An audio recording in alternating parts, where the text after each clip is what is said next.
I want to talk about what's going on in the world because it's just hard to ignore. And I think that there are a lot of misconceptions that people have. And so, Justin, I'm going to start with you, man. Okay. We had a conversation the other day, and you were giving me some background on experiences that you've had with police, with growing up as a young black man. Would you mind talking about that? Yeah, I will. I'll start with the conversation. I just think it needs to be known, the conversation that I had with my dad, and I'm sure a lot of black men can relate. My dad sat me down one time. I think I was around 12 maybe, and he goes, "Son, you're a black man, and some things might come your way that you might run into difficulties because of your color." And back then, I was hanging out with every single culture, every single color. I couldn't quite understand what he was saying, but later in life, I started experiencing it, and I was multicultural growing up. I could hang out with a white dude, I could hang out with a Mexican, I could hang out with anyone. I was just trying to have fun, and we would be out with our friends. And one experience that really stuck with me, that I think goes perfectly with where our nation is right now, is me and all my friends get pulled over in a car. We all were rightfully wrong in some ways. We had alcohol in our car. We are all under the influence. But the cop pulled me out the car. Out of all the people in the car, I was the only black man in the car. He pulled me out. I just thought that was weird. I was like, why does he want to talk to me? He asked me, was I on probation? And I go, no. He literally just asked, are you on probation? I go, no. In his next words, I will never forget, you look like you're on probation. And I'm like, cool, man. No, I'm not on probation. And he's got my friends over there, and he's only talking to me. And he goes, well, why did you bring this liquor? And I go, we all had the liquor. And he looks at me, no, that's your liquor. And I go, no, it's not, sir. And he goes, well, you're taking the hit for this liquor. And he goes, what I'm going to do is I'm going to tell them that they need to get out here and get to their homes, and they're going to not pick you up. And I'm thinking I have to walk home at this point, right? And I'm like, okay, fine. This dude's going to be a jerk and make me walk home. And he walks over to my friends, and later they tell me that he told them if they were to pick me up on my walk home, that he would call their parents and have them put in the juvie or whatever they were going to do. So he scared them. Then in turn, they leave, puts me in the back of the car, drives me to Oildale, drops me off on, I think it's Roberts Lane, drops me off on Roberts Lane, says, walk home, good luck, and drives off. I will never forget this moment in my life. I knew it was racism, and did I cry? And if you're not from Bakersfield and you're watching this, yes. Oildale I'm still learning. Yeah, right. Mike is from Chicago originally in Vegas, but Oildale is like known. It's been known as a racist area. I don't want to like throw anybody under the bus that lives in Oildale. Wonder but why people are so upset. You know. How long ago was that? That was when I was probably 19, so that's about 13 years ago. Yeah, so still within that's recent. Still up. That's BPD. Yes, and it was an experience. And I like to say, when I say these experiences, because it can throw people off, that was one experience with a bad guy. And I've had cops who have let me go 100. when they should have took me in. And I like to preface it with that. I think it's okay to talk about your experiences, Justin, because a lot of people don't know. Yeah, exactly. They don't know. I personally, I've never had a bad experience with the police. And is it because I'm white? Probably. Yeah. It probably is, and I'm okay with that. I mean, I'm not okay with that. Let me rephrase that. I'm okay with saying that because that's the truth.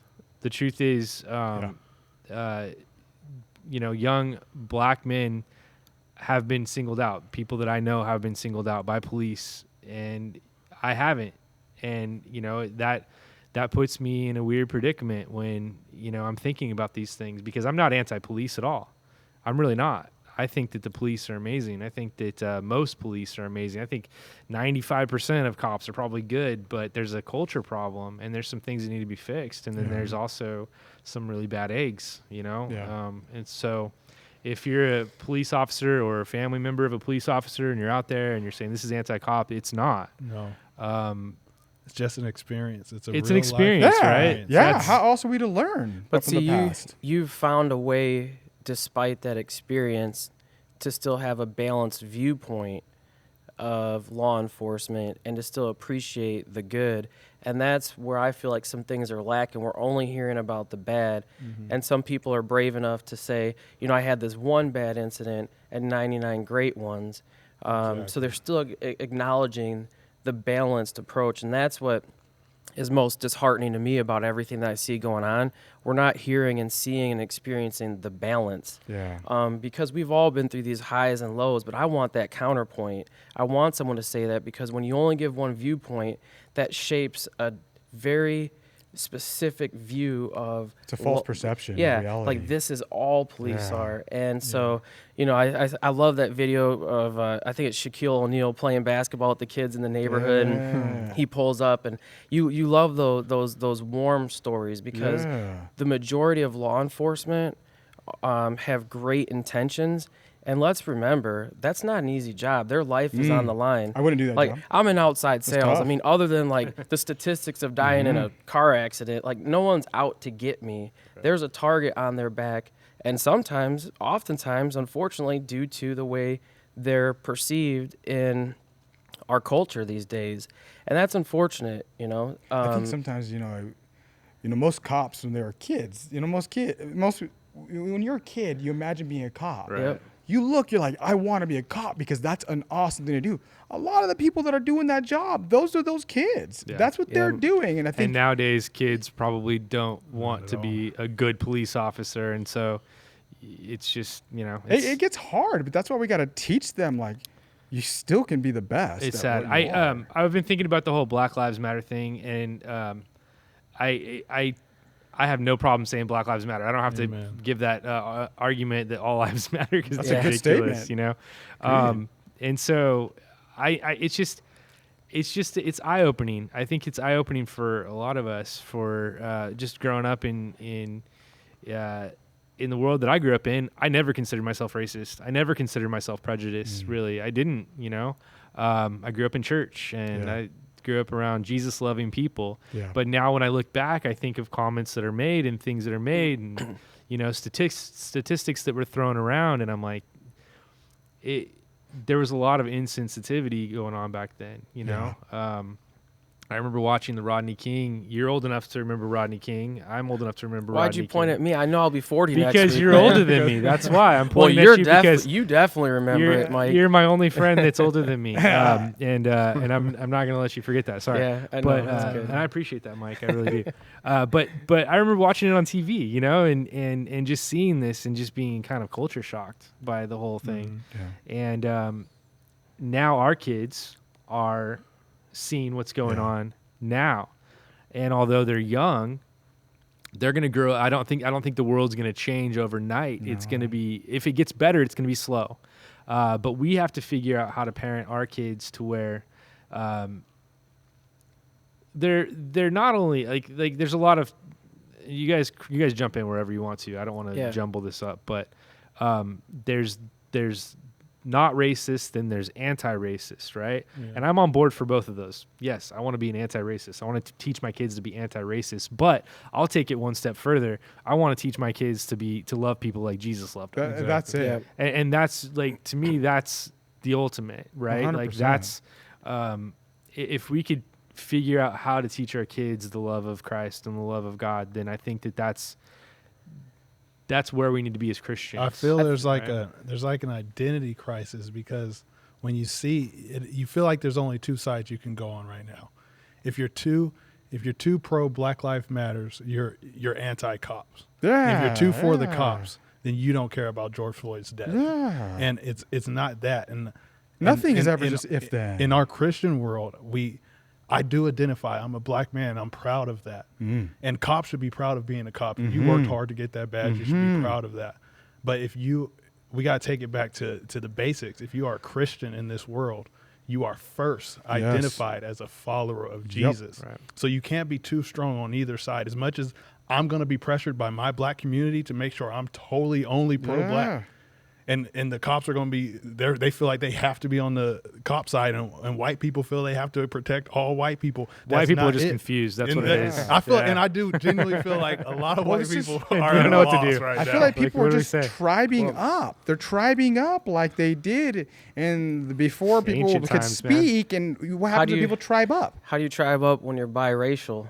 You know, that's where I come into play, right? Dude, And that just talk about that. at an early age, I learned that I didn't really belong anywhere according to the way people told you should belong. And so I had a choice to either take that and run with it, almost like the glass half full, half empty. Mm-hmm. People always pointed out what I wasn't when I was with a specific group. Well, Mike's cool, but he's light skinned. You know, that's like kind of like a black, right? Yeah. Well, you're not full black, That's so you light don't. skin stuff. So you're light skinned, so you don't really belong with me. And then I'd be with some white friends, and they'd let certain jokes slide, and like, well, Mike's cool because he's not black. Yeah. So it's like, well, Yeah. where do I fit in? So fortunately, by God's grace, at an early age, I focused on being who Christ made me. And I genuinely see the world through that. Now, that doesn't mean I've lived a perfect life, but when it comes to people and how I view people, I could not solely identify with one side or the other. If I had to pick a side, which the current tends to kind of be black versus white, which is, again, is unfortunate because I love both sides of my family equally. Yeah. And then now As you enter in, should. I have a Mexican wife, which you all know. You know, Yeah, she's and spicy too. so my boys are spicy. black, white, and Mexican. You know, and I mentioned this on Facebook. That's the American trifecta right there. it is. Good It luck is. picking a side. And so we've made it a point to Wow. really drive home to these boys, you are first a follower of Christ. Amen. And that it Yes. sounds Hallmark. It's No, easy yeah, I to get say, it. but like when you start at that and that's your viewpoint, every morning you wake up, it shapes your decisions and how you treat 100%. people. So there's a video Yeah. on Facebook of your boy preaching. Oh yeah, I saw that. So cool. Yeah. It's like the coolest thing I saw all week. Yeah, I didn't. He you know, it's funny again being parents as they age, they start calling you out on certain things, and I just like, man, did my 6-year-old just give me a word for the day? Dude, I mean, it's legit. It's like a legit sermon. It's like something that I wish I would preach. It was just he pulls out his Bible. It's like all huge, and he's like, "I know you guys think this is a big book, and you can't read it all." He's Oh man. Yeah, and he He's was like, just giving went for it, he was dude. Guy's giving you only hope 6. to That's crazy. Oh, so break funny. it down, but He wants to be what, an NBA player and he wants to be pastor? an NBA player, a pastor, you know, so many You things. can do it all. but- Do do it, one yeah. first, then do the other. That's right. And you can, but you know, so for me, I am passionate about racial tension in America because I genuinely love all people. And again, with family, when I see this stuff, it tears at me because I know, you know, and being half white, I see relatives that have stood by black family members and they, like you said, white people don't know how to act. They're like, well, what should I do? Like, there's a blanket statement from this community saying we're all bad. We're not all bad. All white people aren't bad. All cops aren't bad.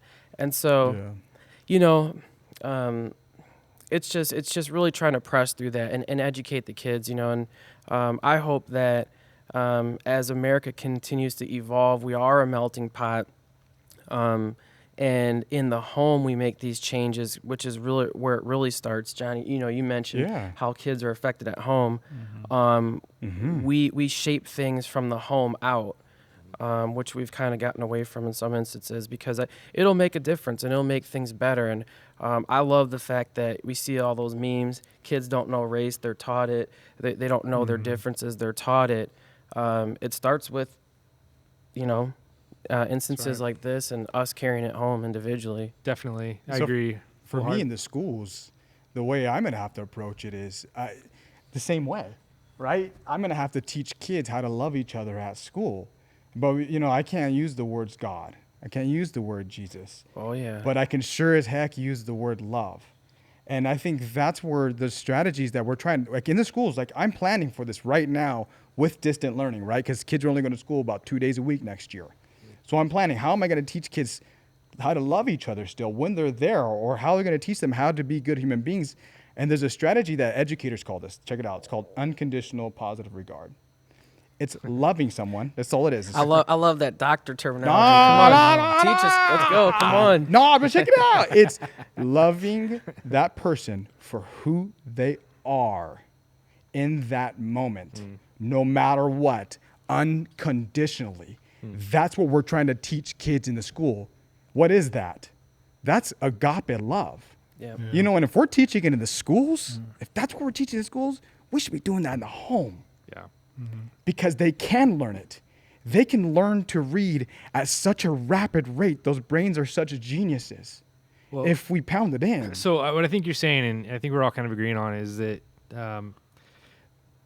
parents, leaders, we all need to take this responsibility to teach our kids the right way, because they're getting bombarded right now with media, right? They're getting bombarded with social media, with opinions, and they're getting the news way more often than we did. I don't want to offend anybody on social media, but does it seem like the most dysfunctional people are the loudest online? Well, like they're just causing the biggest Those problems, are the ones that get that I mean? platform. They don't usually get that platform in regular settings. Yeah, and what does the Bible say? Powers and principalities unseen. You know, so it's Right, like to me, it's a spiritual. You're It's seeing totally a, spiritual, You're seeing a spiritual battle online, and that's coming from that's the deep. heart of a believer. We can see it, and that spiritual effect is moving through social media. It's kind of like, when television was first made, it was a great invention. It brought people together. Before we only had the radio, now we can see visually, and it was like this very positive thing. Flash forward, what's television used for now? Social media is the same thing. I had MySpace. Yeah, I'm that old. MySpace. I did. So when social media first came on board, it's like, wow, I can connect with my friends remotely. I could put on music that mirrors my mood. Yeah. So I'm gonna throw on some R&B today because I'm loving this girl over here. Right? It was fun and it was so positive. And even Facebook took on that note. Right. And now I'd say it's rapidly changed over the last, I'd say, 4.5 years. Somehow politics, division, all these things have just come in. much And we know, rage. right? The devil, he's smart. Satan, he's moving back and forth. Yeah. He's figuring out ways to continue to divide us. And it's turned this really positive, beautiful thing that can connect people. And it's used to divide now, and it's unfortunate. So I'd be the first to admit I've deactivated and reactivated. Yeah. I've deactivated and reactivated. No, Right? that's You go healthy. through that. Well, That's I think healthy. at the very least, everyone should be careful with their kids on social media, because that could be really damaging for them. I see young kids with cell phones now, and I'm like, gosh, I don't know. I don't know what's right. And I've heard parents on both sides of that argument give good arguments, but there's also like racist stuff, and there's also people fighting each other, and people saying F the cops. Well, they're and people doing that to saying, each like, other. Fourth it's like- graders with And they're phones? absorbing it. They're absorbing sponges, it man. all, They're dude, absorbing and- all this, and that anger. I think that's what's good about parents that can acknowledge that and limit their kids from it. They'll absorb that anger. They'll absorb that spirit. They'll absorb that hate and that distaste, and pick a side, or what I mean. The kids shouldn't have to experience that, man. We want to shield them and protect them, because trust me, Lord knows when they get older, they're going to face some of these things, but you want them to have an environment where they can grow at the appropriate rate and deal with things when they're mature based on how life progresses. And based on this how stuff the is coming at readiness. them hardcore. You're in the schools, so you know how policies change, and they're hearing about stuff and kind of force-fed things at an earlier age. As naive as I am, man, I didn't learn about, maybe I didn't listen in health class when I was in junior high, but I didn't know some things about girls till I got to high school. They still ain't listening wait, in health did I ever- class.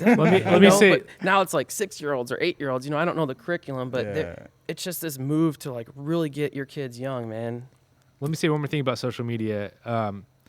Parents and adults, okay, we don't realize that the social media is the history book of the future. You're literally writing it out. Yeah. Ooh, And whatever I haven't you heard that. write on Facebook is how the people are going to remember you. They're going to look you up, Ooh. and let's say that it's all categorized and written Yeah. out under your name. Yeah. That's who you were. Yeah. Well, look Even at if that it wasn't scientific really who fact. you were, but you only Yeah. posted when you're angry. You only posted when you're upset. You only posted. And that's horrible why things. when I came out with my post about the Floyd case, it was 3 days after I got so much flack from people like you're going to be silent, you're not going to say anything.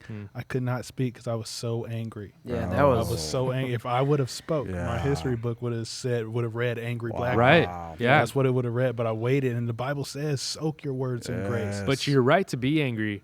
There's a difference between being angry And not sinning. and Not sinning. yeah, maybe not sinning, but also not publishing, because you're publishing that anger, right? Is what you're doing. Exactly. And there's a difference between telling somebody privately, I'm angry, and even praying about it or whatever we're supposed to do, versus publishing. And Well, people can never unhear what you say. Right. Ever. And they can also use what you're saying, which is well-intentioned and totally right to be wrong or to be upset about that. Dude, when I watched that video, Oh man, I watched the whole thing, and it was horrible. You almost was one couldn't of the watch. worst You almost things. couldn't believe. I was just crazy. shocked. I was in Right. shock. It's crazy. I was like, I can't believe this is actually happening. And if this even doesn't matter what the statistics are of how often this happens, the fact that this happened and there are other cops around and there's other people around that watch this happen, it shows that there's a huge issue in our country. And so, and in the I was going to say that in the USA, like you would have thought this was happening, you know, lowly educated like in Mexico, country where police corruption's really bad, right? like- right, yeah. oh man, so But yeah, it was horrible. And so for people to protest, like I give props to people who have peacefully protested for 2 straight weeks. Like that's commitment. Especially and the empathy protest. and it's Oh my causing some good gosh. changes. But then I know that some of the changes seem like they're going a little far, and it's getting politicized and it's getting weird.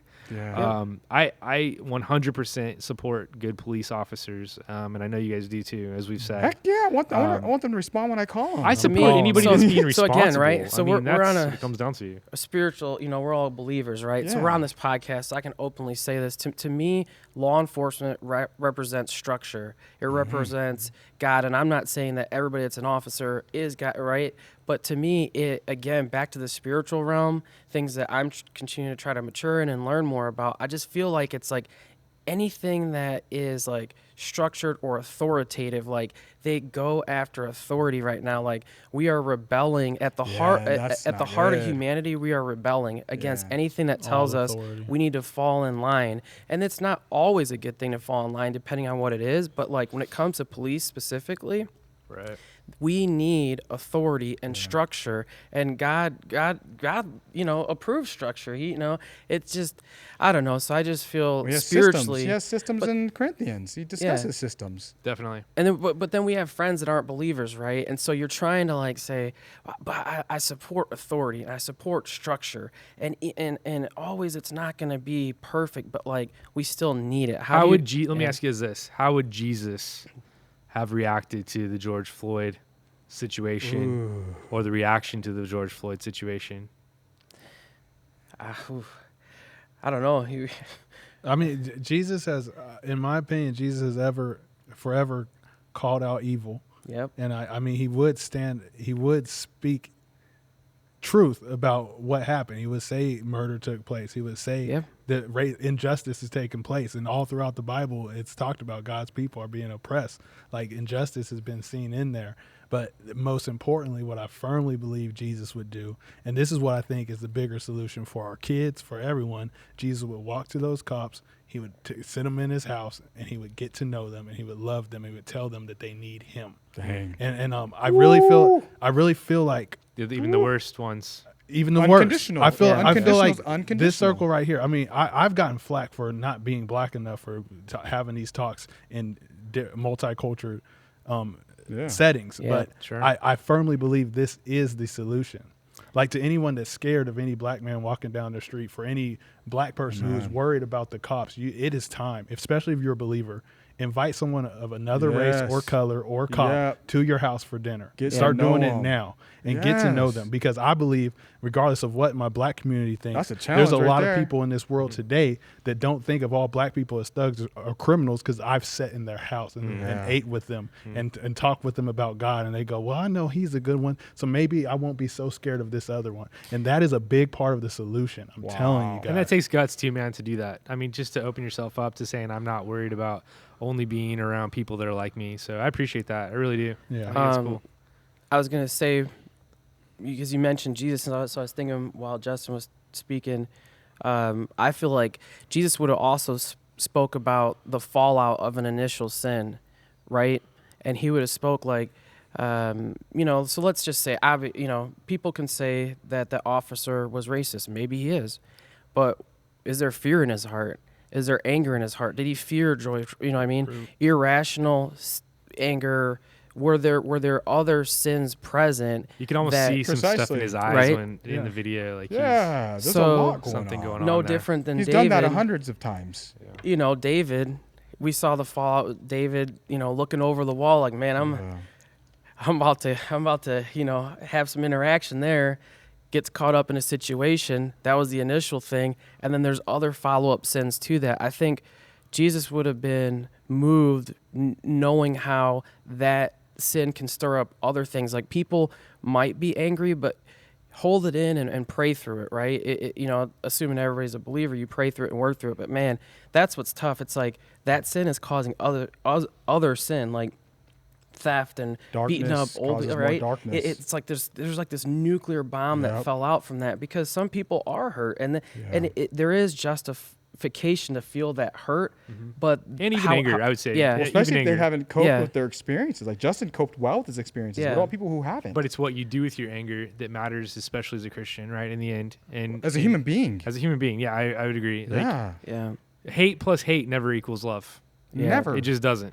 It never works like that. And Unfortunately, as a Christians, like if somebody's hating us, the biblical Talk about the it. biblical idea is for us to lay down, Yeah. yeah. Turn It's the cra- other cheek. and- turn the other cheek, which is But not it's easy always to the do. opposite, But right? do you know what it Yeah, does though? it's always the hardest thing. is what it People is. don't know. They don't know how to deal with that when you do that. You know, I've actively tried to use those beatitudes, especially in hot meetings, right? You're in hot meetings. You're the beatitude is loving those even though they disrespect you, right? You know how hard that is. You know what the urge is of, right, having to deal with that. But I think that's what we are all called to do. We're all called. Well, that's where the Holy Spirit comes in to help you. And, Yeah, you and have to. I don't think we even have it in us to do that on our own. You We know, don't. You don't. But I think honestly, if we're going to talk about it, where Christians are missing the mark, everyone's getting caught in their emotions, caught in their politics, Yeah. and you're forgetting to show people the love of Christ, which is the only thing that's going to help these people change. No matter what side you're on, you can be on the complete racist side or the complete Black Lives Matter side. If that's all you're on, and you're not portraying Jesus at all through this, you're bringing no change. You're bringing absolutely no change. It's Jesus and people finding that love, and that love that Jesus showed us. And I don't care how you show it. Everyone's not a preacher or evangelist, but you got to show some radical love of Jesus somehow during this time that we're in. That's what we're world- called to do. The world needs a savior. Do you know what the it's Latin just term for emotions are? Oh, sorry. no. You're fine. Yeah, he was talking about, and Justin hit on a key. Like, I just was thinking, like, man, I was jogging last week. Well, wogging. You know, I'm getting older, so I like to That's ease good. into it. But I was just so moved, and I genuinely was weeping that morning, because I was like, man, if ever in my whole life I felt like the need for a savior, looking at humanity, feeling the tug and the pull on social media and the news, and again, it was already kind of building up to this point. Add in the pandemic we're dealing with, people are bottled up, we're dealing with disease. All these things weren't part of the original design. We're experiencing things to an extent that we were never designed to have to experience. Like, we weren't supposed to, right? But due to sin, it kind of entered in, and my spirit was just so grieved, because I'm like, man, we need a savior. But I know I could talk to 100 people that don't believe about it, and maybe a few kind of do a roundabout and repent and turn their life around, and that can build out from there. It's just tough, man. Like, I know friends, I have friends that aren't believers, and I don't know. The tough. world needs a savior. In my adult life, right? It probably happened in other generations, maybe the Great Yeah. Depression. well, people don't World realize. People Wars, think like- that we talk about Jesus saving us just for us to go to heaven, Right. but it's And be so good much and be bigger than that. comfortable, Like, yeah. Very like different. I'm sure I would get along with you guys just fine if I didn't know the Lord. I'm sure I would. Yeah. For But I sure. have a deeper love for you guys, like as brothers. I There's a really do. connection, yeah. We're family. We really are family because of that connection, because of not just the connection. Like, we literally have the same blood flowing through us. We really do. We have the blood of Yeah. Jesus flowing through us, and that's it's just it puts you on a different level. And I don't know how to explain it to people that don't understand it, but the love of Christ is deeper. It's Yeah. deeper than skin. It's deeper than culture. It's deeper than anything, which there's nothing wrong with skin and being proud of who you are and being proud of your culture. That's fine. I don't know what the heck I am, but whatever it is. I took one of those 23andMe tests, and it turns out I'm just whiter than white gets. Like it's just like if you circle the whitest countries in the world, that's where I'm from, you know, but I'm like a mutt, you know, I don't even know. But at the end of the day, I connect with you guys and other people around us because we have a connection in Jesus. And I know it sounds cheesy, you know, it sounds like something I'm supposed to say, but it's true the if you God believe honest it. Yeah, truth. you're Man. speaking It's what the you God believe. honest truth. I think to go on to that, I think that's where, to go on to that and to the emotions part, I think that's where Christianity and God has called us to be the best that we can be in a sense of this.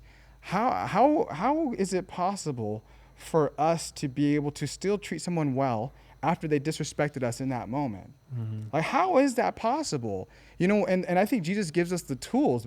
Paul gives us the tools. Solomon gives us the tools in the Bible. He shares with you how to think. He shares with you how to manage your emotions. The people don't know the Latin term for emotions means a disturbance within oneself. That's what emotions mean. Whatever you think is what you will feel. Your body is a mirror to what's happening in your mind. And the problem is people are allowing emotions to control their behavior. They're becoming their emotions. They're becoming rage. And God and Paul, he has asked us to do something greater than that. He has asked us to take our thoughts captive when they are not the truth, when they are against the lies, when they're thinking things that are not the truth. God calls us to take those thoughts captive. So I think one of the most underestimated skills that Christians can have is self-control. Right? Isn't that Amen. self-control and discipline? Yeah. Isn't that what he asks Dude, us to do? I just think it's just and underrated. self-control with how you think. If you're able to control your emotions, to not worry, to not let fear run you, you can make such better decisions, and you can be the love that you're supposed to be in every situation, and hopefully bring, you know, hopefully But think build. about that. Self-control. Floyd doesn't get killed because he's able to control that anger right. or the Yes. hate that was in That's him. right. Yes. Self-control, Yes. right? The Yes. protesting doesn't turn to looting. Self-control. Yes. So it's not cheesy when us Christians say the answer is Jesus. The answer sin, is yeah. Jesus. You know what's Like- funny too. You know what's funny too, Justin, is I've been scrolling. I've been on social media, even though I'm talking about it. But it's like you can't help it. I'll tell you what. When I Gotta hear use the somebody restroom yelling and sometime. screaming, when they're yelling and screaming and they're like a veins popping out of their head, I scroll right past it because I'm like, I can't even get what they're trying to say. Yeah. But when I see somebody having an intelligent conversation about what's real, I'm all ears. It's moving. Yeah. I'm all ears. And then it can get emotional, but it's like a self-controlled thought. Precisely. And I'm like, dude, this person, I'm gonna listen to this person. And so if we can, and for me, God does that for me. Yeah. I mean, I don't know. Let me ask the question maker a question, and you guys are both on staff. So how do you handle people within your church body that are believers that still struggle with that? Like, as a believer, we can all acknowledge it's sin. Like, yeah, it's sin, but I'm still going to act or behave this way. How do you counsel someone? And I guess we can kind of try to shift that back to, I guess, how we're raising our kids, because I know that was the original intent. Right, But yeah, how we do don't you? talk about- But in essence, right, they're part of your flock, So- right, as a pastor. So how do you? Here's my take on it, and I'll let you bounce off of this. I acknowledge that there's different levels of maturity in every church and in every Okay. community, and so I tolerate immaturity to an extent, Okay. Yep. right? Yeah. But if Yeah. I see somebody that their immaturity is hurting somebody else in the body, I'll come hard against that. Okay. Yeah. But if they're not hurting anybody, if they're only hurting themselves, and I know that if they stick with fellowship, if Yeah. they stick with the word, if they stick with worship, if they let God kind of do his thing, Yeah. Yeah. that their maturity is going to increase and they're going to get better. Yeah. So I have a lot of patience for people. I really That's do. good. Because there's people, Mike, there's Yeah. people I talk to every day, Yeah. and I'm like, this person Lost is it. not speaking I'm love talking. into Yeah. me. Yeah, I hear you. And most of the time I end up letting it go because I know God is starting to work in them. Yeah. Now, if they've been in church for 20 years and they're speaking, hateful things Yeah. or hurtful things or things that are just untrue, I'm going to say something, Yeah. But it just depends on the maturity level. So, what do you think? So yeah, it's very similar. I do believe. So I have a friend who's like, who's a very intelligent person, but is missing it on the empathy level. Like everything that's happening, that's a big missing deal. that. But this person that I'm talking about, it's gonna be such a powerful vessel for God at one point. Like I see so much potential in this person. So the way I've approached it, I mentioned certain things here, like, hey, boom, boom, boom, this is wrong. You're wrong here. You're right here. Just take it for what it is. Yeah. And I believe those seeds will eventually grow, and this person will, like Josh was saying, the gospel will take root, and the gospel will prevail. But you're I kind of know what you're talking about. But you're speaking of somebody you have a relationship with. True. You're talking about, in a way, like discipling, in a way, like Yes. like having an ongoing relationship with somebody. That's how you really make change. Yeah, Isn't that- right? Is that the relationship. through relationships. It's not yelling at somebody or telling them they're wrong and then moving on, but it's having that daily relationship with somebody, and you're just it takes a lot of patience. It's just like Patient. your relationship with your wife or anybody else. 100%. It's like Like there's so it many takes people, patience, right? so many people right now. I've seen it all over social media, cleaning up their friends list. You said something I don't like. Delete it, Yep. delete it, block. Then if they're not going to be hearing your opinion that you think is the godly one or the right one, you've blocked them and kicked them off your social media, then how are they going to ever change? Yeah. Right. That's part of that, even on the social realm of still being there for people. Well, see, and it's fun. You bring up a great point, because I've even talked about that in relation to church. Being multiracial, my wife Mexican, we've moved to different cities due to my job. We've gone to churches where we come in, it's like, well, not that many people look like us. But I'm like, look, if we don't jump in and start the fire, who will? Maybe we're being called Wow. here to be that Wow. diverse group, That's to get living that the spark. But change. so often people are That's like, living the nope, change. I'm not with people I'm comfortable with, so I'm going to get out, whether it's on social media, I'm going to hop off, I'm going to cancel you out because I don't like what you're saying. It's like, well, this church is all Caucasian, or this church is all Hispanic. You know what? We don't fit here. Come there, be the bridge. Because one thing that I love about my life personally, being biracial, so it's from my vantage point, the way I see the world, I love being a bridge between people, cultures, races, but not me, but it's Christ who lives in me, and that passion to see people come together. Because the most beautiful thing you can ever see is when you look out in an audience and you're seeing every race, ethnicity, Yeah. gender, like you just see, and it's like, wow, this is what Jesus, like, it's a palette. And I'm not speaking Hallmark, like I get fired up about this. No, 'cause I believe that love too. it, man. I believe love that. it, because that's what life is about. And it's not always the fault of a church. Maybe you live in a certain area where the demographics there, Yeah. but it's back to what Justin was saying, where people don't like something, so they immediately run from it. I love the boldness that Christ gives us to stand in the fire. Like, I don't like what my friends are saying on here. I have a lot of friends that don't agree with my viewpoints from my prior work history, etc. But I hang in there, man, and it's tough because, like Josh said, you see this stuff and you're like, how many things can I say that I hate this guy and I hate the press? It's like, dude, I can't. It wears on you, but you know what? You hang in there because of Christ. Like, he calls you to hang in there and do battle on Facebook. As silly as it sounds, like social media, really, well, if that's how people are getting their information, I'm going to be in the thick of Loving it. people and I'm not going to unconditionally. unfriend people Yep. that I don't agree with, unless it's something that's going to lead me into sin or compromise my morality. Well, I'm on there. Am I not going to like somebody just because they have a different value than me? Yeah. Really? I'm going to not like somebody. I'm going to disassociate myself because they have different values? Yeah. Man. Yeah, it's hard. tough. It It really is is. It's hard, but the reason I wanted to sit down with you guys is because you guys are my friends, and I just wanted to show that not everyone is spitting fire. Yes, angry. Yes, frustrated. Yes, confused. But we're trying to build Yeah. the future for our kids and for the next generation. Maybe Jesus is going to come back tomorrow, right? Like our parents always say, maybe it's possible. I'm not saying it couldn't happen. It could happen. And I know that we laugh, but like, what if he doesn't? What if he doesn't come back for 20 years?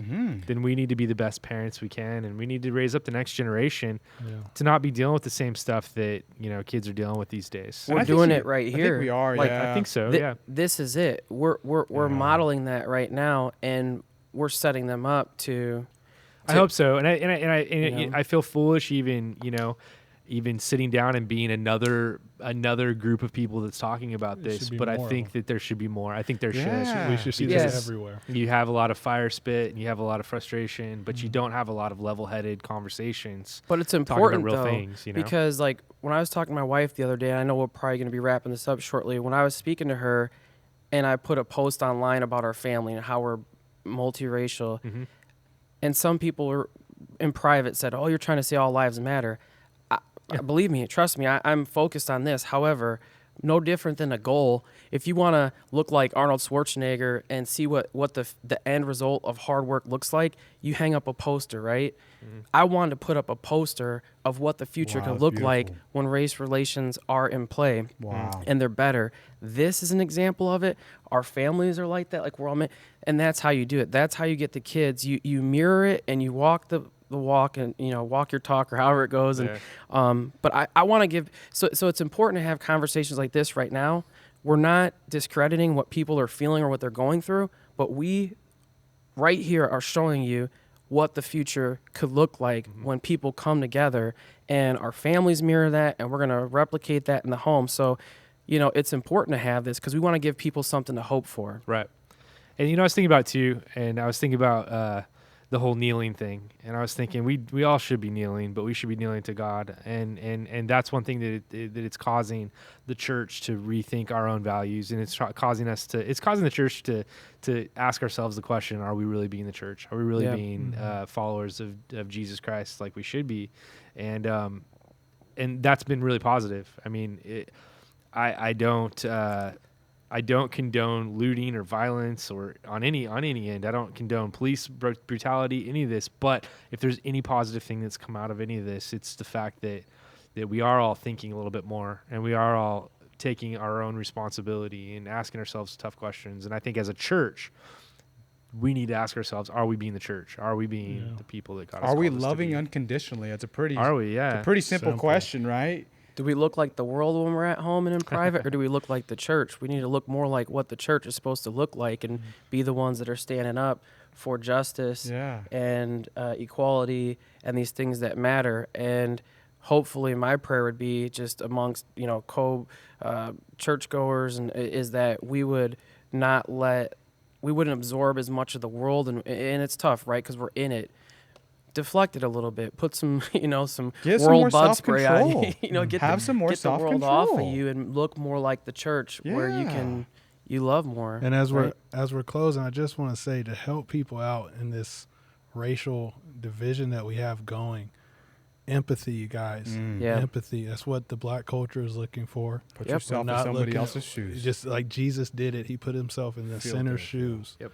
And you guys just have to put yourself there and understand that's where the rage, that's where the hurt, that's where the pain comes from. And when you can reach that empathy with us, you then can love us correctly and start being a part of the change. And I love my brothers right here, everyone, VBF as a whole. They're being Yep. part of change. In this time, I evaluated my church hard during this time, and I'm proud to say they've done great, and I've been reached out to, been loved correctly. And I think everyone needs to do that. Everyone in your home where you're at. If you don't have empathy, if you haven't felt empathy during this time, it's time to pray to God and say, God, give me the empathy Amen. to feel what the black man is going Yeah. through during this time. And when you do that, you'll look at people differently, and you'll be able to love your enemy per se correctly. And Jesus is the perfect example of that. Well, we obviously love you, J2. Mm-hmm. Justin, we call him J2 around here. I told him I wasn't going to do that, but it's hard to do. Hey, so if I Um, start attending, can I get a nickname? Do I Yeah, get a you nickname can. if I Yeah, start? you Your might name's as gonna well. be Mike Riddle. I That's your know, right? nickname. But we The love Riddler. you because you're a friend. But I want everybody to know that we love the black community. Yep. We really do. We love our black brothers and sisters, and anybody who's been Hispanics have had a hard time. Anybody but we understand that there's a specific issue going on that Right has now, to do with yeah. the black community. Yep. And Black lives do matter. I can leave it at that and just Yep. say that we love you guys, and we want to change. We want to be part of the Cool. change, and so help us to do that. But let's put Jesus first, and I think that's the way to do it. And I think that was kind of the gist of this whole thing, right? Yes, Yep. So, always. Thanks, guys. We appreciate it. So we'll talk to you guys soon. And if you guys have any questions for us, You can find us all online, I'm sure, right? Yep, that's where we're at. Even though we're going to be checking it catch me live. We didn't outside. block you. Anyway, all right, we'll see you guys.